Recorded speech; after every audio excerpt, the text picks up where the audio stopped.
Well. What do we have here? Except for another devil on the show. And welcome back to another edition of Rebuke All Devils Radio 107.7, home of the truth. And we got this early morning edition right here, man, courtesy of Law and Crime.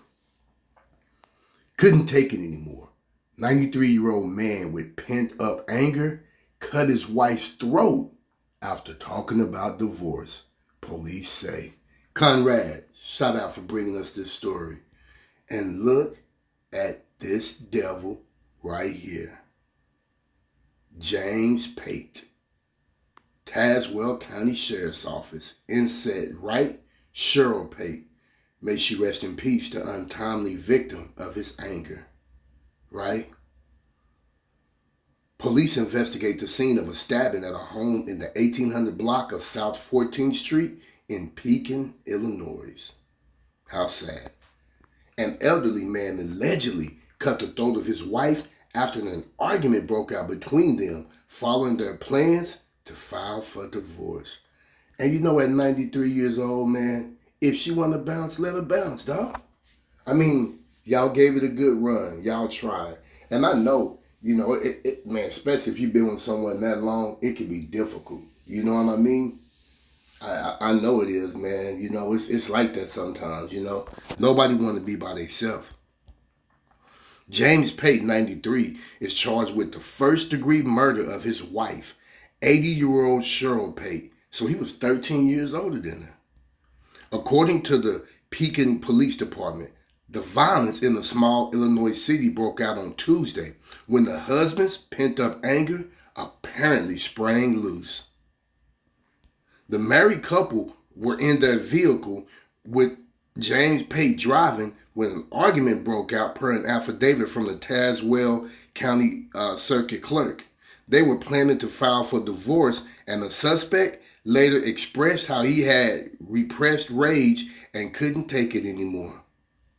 That lets you know, if you have repressed rage, man, you better seek a psychiatrist or a therapist or a doctor or maybe some kind of, you know, mental health professional to keep you from doing something like this that I know for a fact you regret. At least I think you do.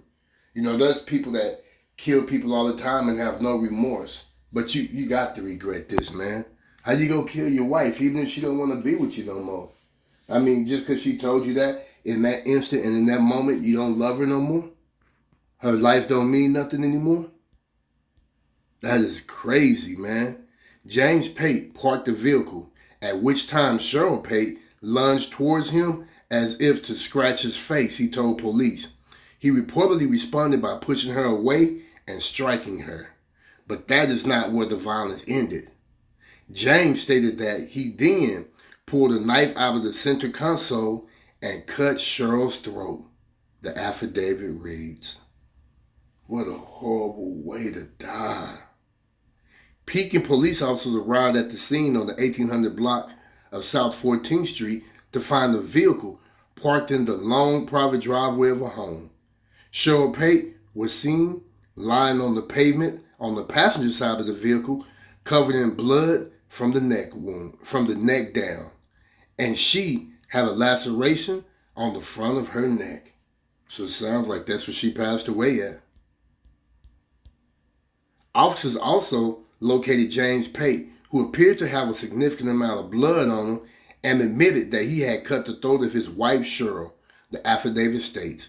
He also said he threw the knife into a wooded area next to the driveway, and officers retrieved it. So he knew what he done was bad enough for him to try to hide the murder weapon. Excuse me. Cheryl Pate was transported to a nearby hospital in Peoria, but she was unresponsive, and soon after, she was pronounced dead.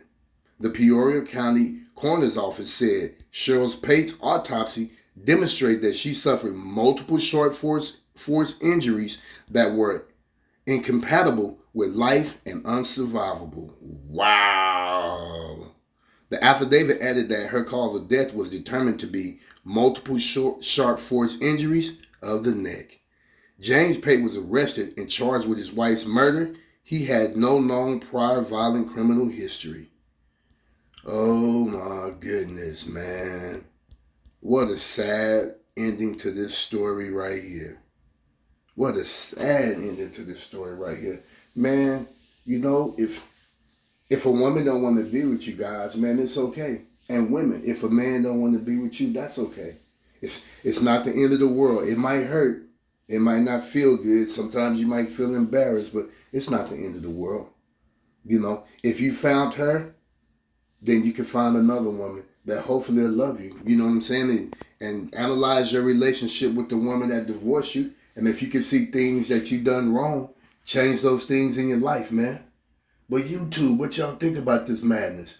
Drop them comments down below, and I'll catch you on the next show. Peace.